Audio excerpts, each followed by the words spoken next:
Good morning, everybody. This is Brother Eric speaking on behalf of Chicago Transit Justice Coalition.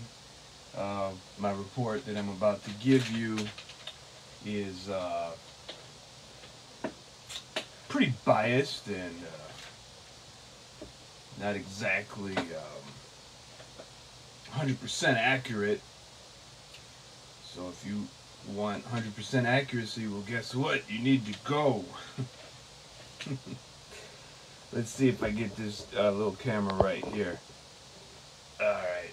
So for the people without a lot of time, in a nutshell, the spending at Local 308 is more than the revenue. So our leadership is spending more money than they are taking in from dues, and no doubt that is because of many of you have decided to stop paying dues. I can't blame you at all. The bylaw reforms failed, and the majority of the votes were the same old bootlicking union officers that go to every meeting, and I think even the retirees voted. There's this peanut gallery of retirees that always shoots down pro-union democracy efforts, and a lot of people didn't vote. I mean, they were there, but they didn't stand. So it's really sad.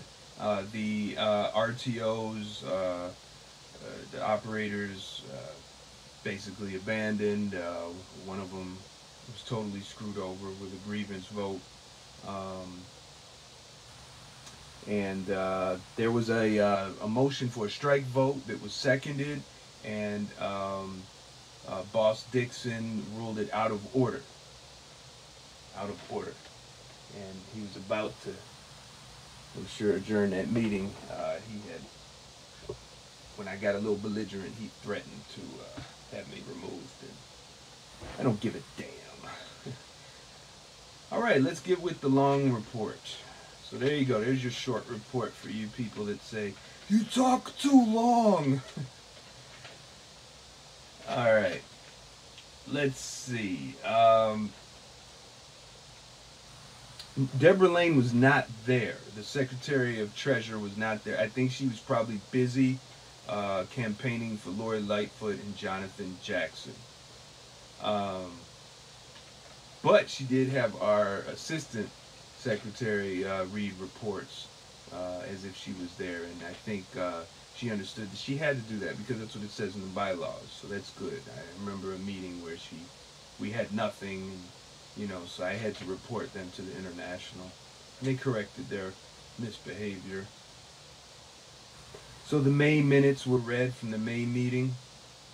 We have a leaky roof in the union office, so the cost is going to be between $50,000 and $83,000. Thanks, Ken Franklin, for this money pit that you finangled, and now Eric Dixon is keeping your crap going like a good business unionist, keeping the establishment going. $83,000.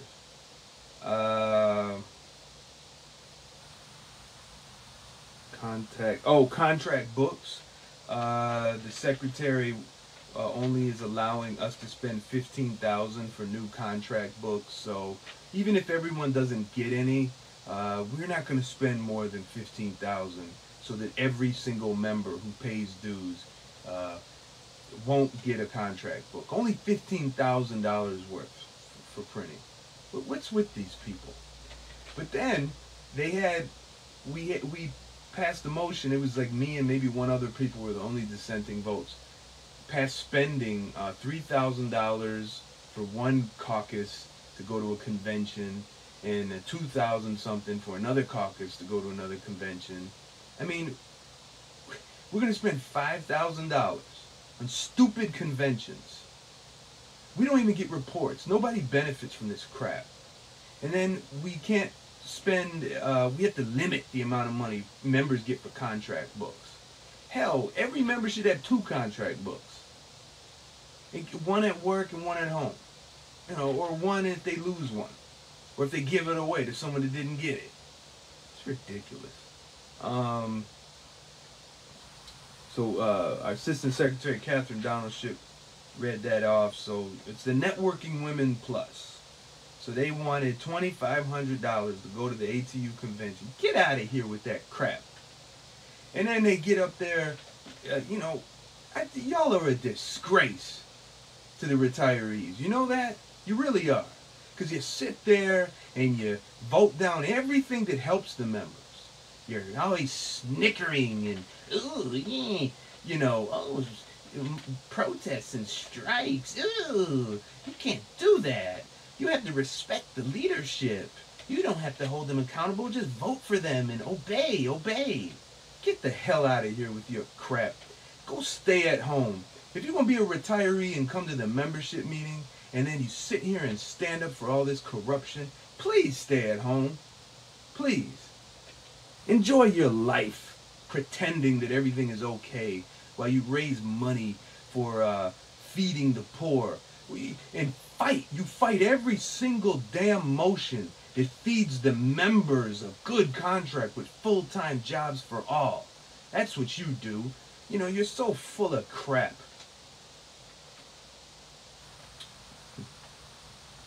Black Caucus, $3,500 for the convention in Las Vegas. What the hell is this?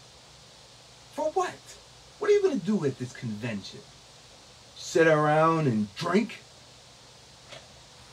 Watch shows? Buy a hooker? What are you going to do? Really? Will you report to us what you're going to do at this convention? Probably not. The grievance fund, the general fund, I had to round this off because just like Deborah Lane, Sister Donaldship follows right in line and rattles off all these numbers. No one can keep up. We don't get anything in paper, right? We get nothing in writing. They just, blah, blah, blah, blah, they just rattle it off. $462,000 is in the general fund. So our total deposits was about $197,000, and our total spending is $225,000. I tell you that I've been keeping track of this stuff for the past 4 years. We are losing so much revenue. It's going down and down and down. We used to take in over 200, well over something like 220. You know, and spending is 225. Typical. They're spending more of our money than we're taking in. And these people, well, the ending balance $420,000. The grievance fund is $94,000. It's fat. So that means no special dues, okay? You shouldn't be getting special dues. If you get special dues showing up in your paycheck, it could be because you had dues that you owed because maybe you were out of service or sick or something like that for a long period of time. Either way, it would be respectful, it would be kind and courteous if the Secretary-Treasurer would inform the membership before she just starts taking money out of their check as special dues. But anyways, if you see special dues in your check, call the union office, talk with the Secretary-Treasurer, and try to find out what it is. Because you shouldn't be getting special dues. Because our grievance fund is in the black. The building fund is $13,000. You know, and the scholarship is at $20,000 plus. So I got these little handouts and stuff, scholarship and whatnot. I'm going to try to archive these for the Justice Coalition and get them there, and then we'll put the link in the video for you. What happened with the bylaw discussion and vote? Well, they read the bylaws off. It was noisy in there with the fans. I made a motion that they just print them out and give them to the people and let them read it. And Dixon wouldn't even let it get second. No, we're not going to do that. He's such a jerk. You know, you're going to read all this stuff to people. It can't hear it. It's just a bunch of blah, blah, blah, blah. You know, it's a bunch of gibberish. So there could be really no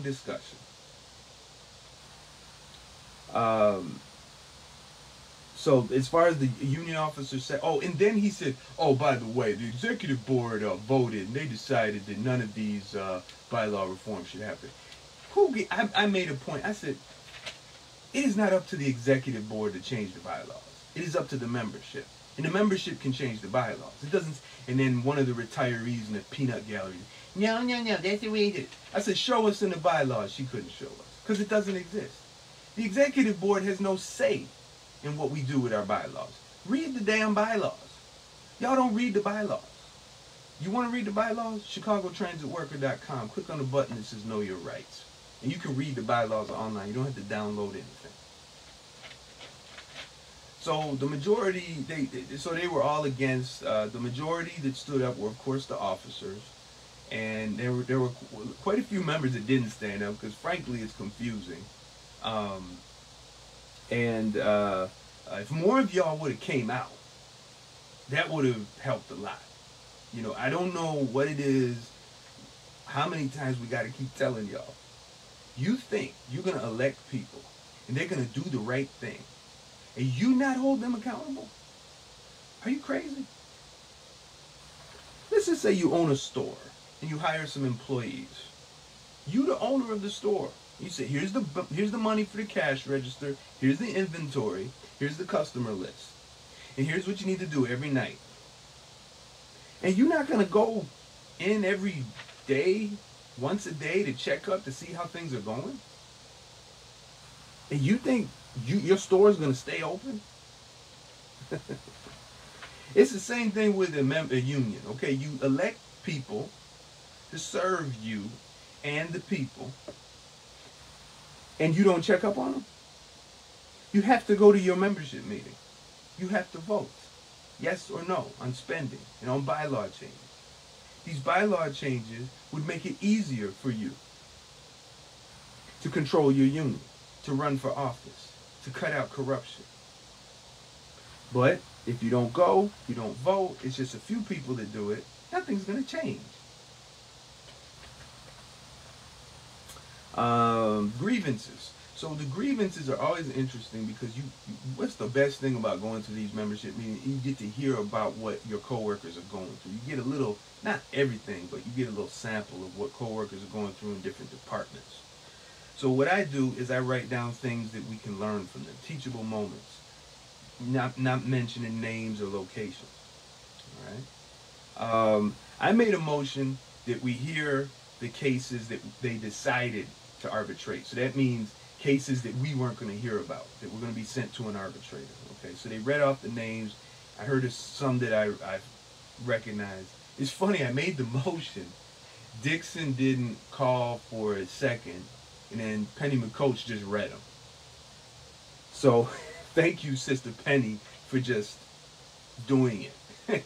Because this jackass Dixon will not let it happen. He's a piece of, and we know it.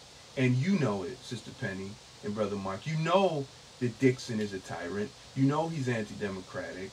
You know, you need, to keep you doing your job like you do it. But eventually you're going to have to stand up to these people and let the membership know that Dixon is a piece of, because he is. Just like Franklin. Ironically, Franklin wasn't at this meeting. Ken Franklin, Mr. Militant, Mr. Democracy. He wasn't here for this meeting. I wonder why. I hope he's okay. I hope he's not ill. I don't want to. Well, actually, I do hope he's ill. Because we were getting ill during the pandemic, and he didn't care. He didn't care at all. So 8 were not to arbitrate. So the members had to vote on 8. They were all tragic. Some of them were terminations. So watch out for your, when you all are taking tests, at these news tests on the screen, at the CTA, for voting, for going into new positions, make sure you let them know, hey man, I can't see this screen, put me on another one, because you really can't grieve that necessarily, because that's a working condition. It's something you should complain about.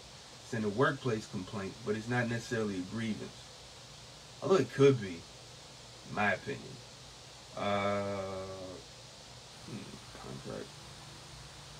Oh God. Okay. So if you get injured at work, okay, injured on duty, IOD, this is not um, a contractual violation. This is part of state law. So if you get injured and you're not compensated, uh, you know, for the time off, for the injury, for the hospital bills, it's not a grievance. You gotta get yourself what's called a workers' comp attorney. Now let's say you worked a day, right? And then on that day you fell or something hit you in the head or whatever, right? At work, some dangerous working condition. Okay. Then you go injured on duty, right?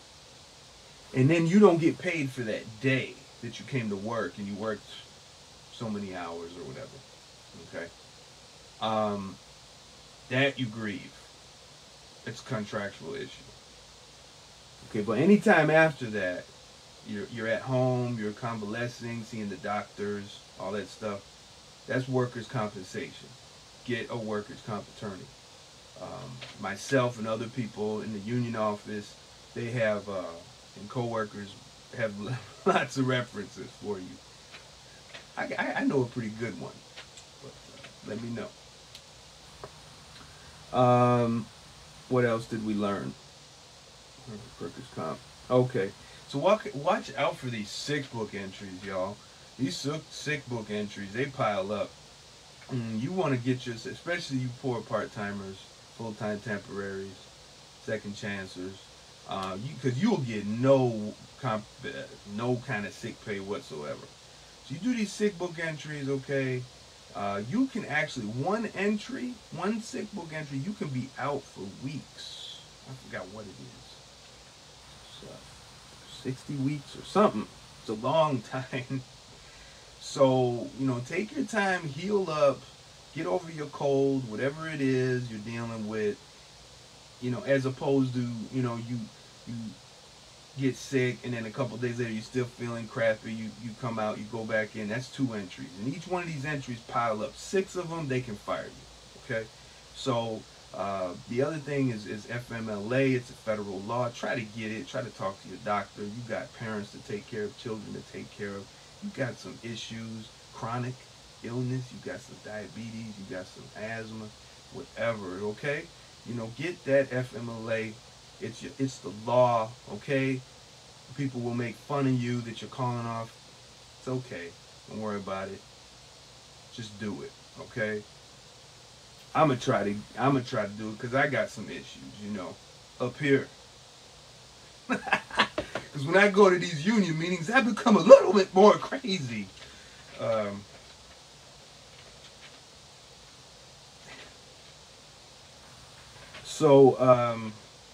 The other thing is, watch your mail. Okay, watch your mail, y'all. Check them post office because, if you're dealing with, especially if you have you think you went in write-ups or sick book entries or anything like that, and if things start to escalate where they want to suspend you and terminate you and find out what your status is, such and such and so, check your mail.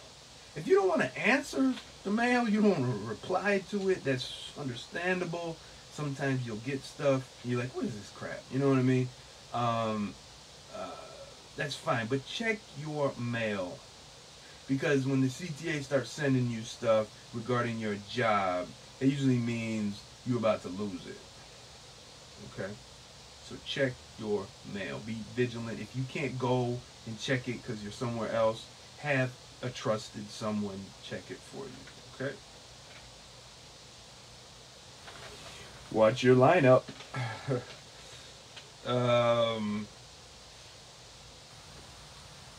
I wasn't an operator long. I did it for a short time. It was fun, and people teased me about it, but I did point and acknowledge. Didn't necessarily help all the time, but it certainly, I've avoided a lot of close calls with my lineups. So watch them switch points, watch that trip, and watch those signals, and boop, boop, boop. make sure that's where you need to go. And I would take a dry erase black marker, and I would actually write my route on the window in the motor cab. If we were doing a reroute or something, or I would put in there, main route at Tower 12, whatever, something just to help me, because you'll get distracted out there, especially you new people.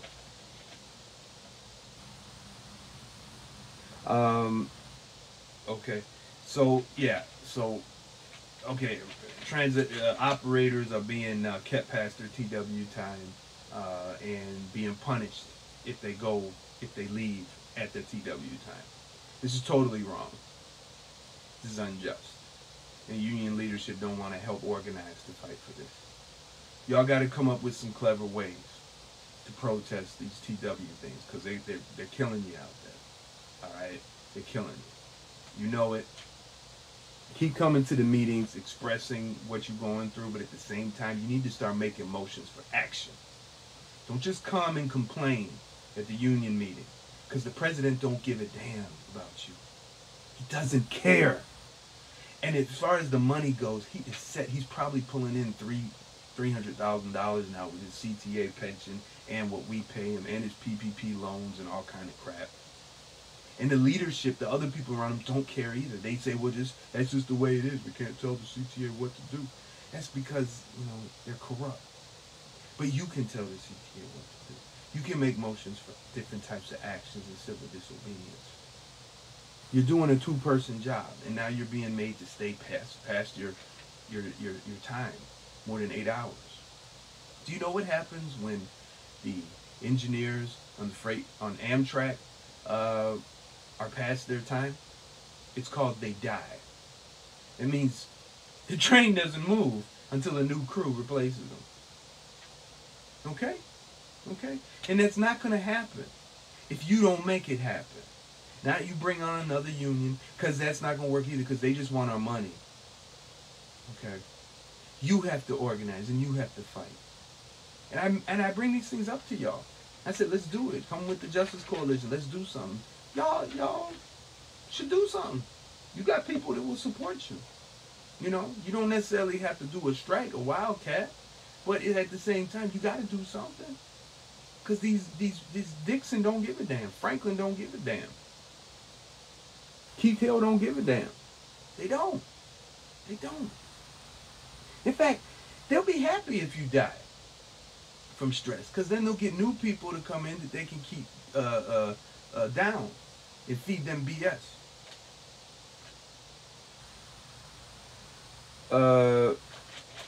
When one of your coworkers goes home because of the TW, support them. Speak up. Say something. Don't let them get written up and not say nothing. What the hell's wrong with you? Sorry, but that's cold-blooded. Got hard-working people out here being burned out, worked to death. Stop it. We can't take this anymore. New business. Fine, we did have new business. Retirees from 10 to 4, they're going to have a party at Dan Ryan Woods on June 18th. Come on down. They invite everybody. They want everyone to come. So come on down if you're off. I'll probably be at the Labor Notes Conference, but I'm sure if I show up, they'll be like, call the cops. But we had a coworker mention mental health days, having them in the contract, and Dixon said, well, yeah, send it to the union office. In other words, I don't care. That's what it means. Mental health days would be great. At the Chicago Transit Justice Coalition, we have something called the Workers' Contract. Check it out at chicagotransitworker.com. In fact, we have that already in the Workers' Contract. We're making a contract that's worth fighting for, worth sacrificing for. Dixon, he don't give a damn. But definitely send it in. Send it in and CC your message to the Justice Coalition, so we can help you hold him accountable. Watch out. All of y'all that park illegally at Howard, O'Hare, I guess, or Rosemont, and Jefferson Park, putting a vest in the window while you're parked illegally, where it is, you're going to start being towed. Watch out. Illegal. You know, and that's ridiculous. Why are we being punished for we're trying to get to work. We can't even ride the train without getting shot. We're having to deal with getting an asthma attack from all the pot people are smoking on the train. You know, give us parking. What kind of savagery is this? It's pure savagery. You know, give the workers a place to park for free. Free. Free. And make it convenient.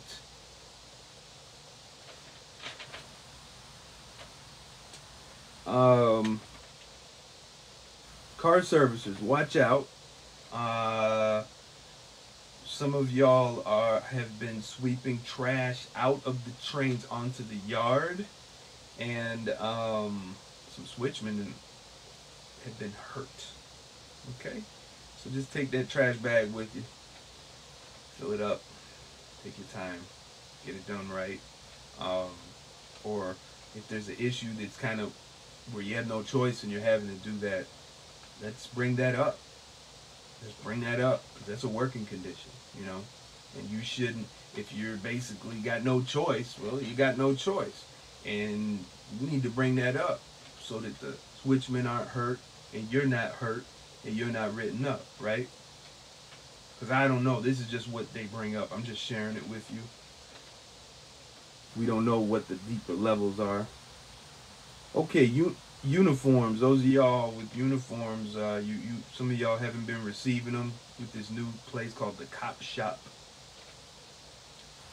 Some of y'all had orders at Gauls, like right between the transition between Gauls and the Cop Shop, and now you have no credit, you have no uniform.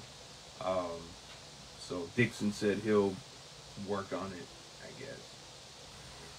Y'all need to let President Dixon know. Enough of this. 3 months, I need some new clothes. Okay. He was talking about, he's talking with them, with the CTA, about getting higher quality clothes. Okay, fine, but we got to ask, could we be included in this discussion?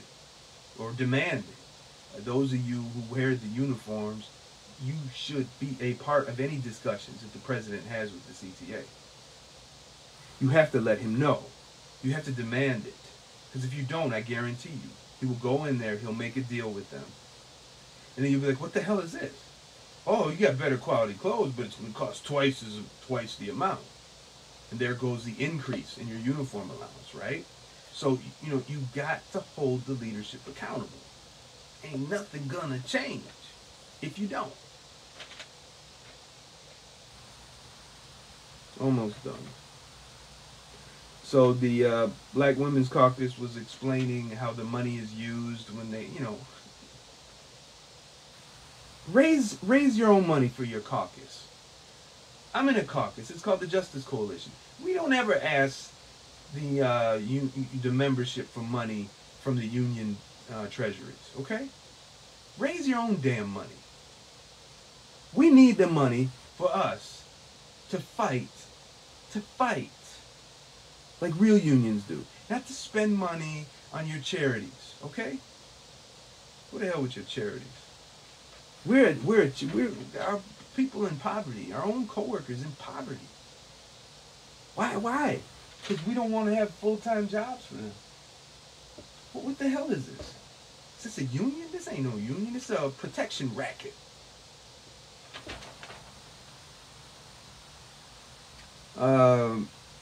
RTOs are complaining about having to loop their trains at Forest Park.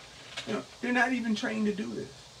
It's not even part of qualifying on the line of roads. So you got to pay them. This is another move. This is, you know, so at least you got to do your 3 hours. You got to, you know, put in that little, it's been a while now, I forgot the name of that little slip, time slip, you know, but the best thing right now for that, y'all, organize a class action grievance. Let's fix this thing. Because y'all being ripped off. Kept past your TW time, having to deal with all these reroutes and single tracks and all this stuff.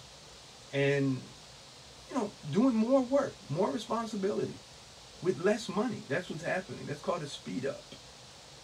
Okay? Real unions fight that. They organize against that. So brothers and sisters, operators, it's time for you to step up and organize, because the elected people are not going to help you. Stop believing in them. Believe in yourself. Believe in yourself. Because you deserve better. You're human beings. You're men and women. You deserve dignity.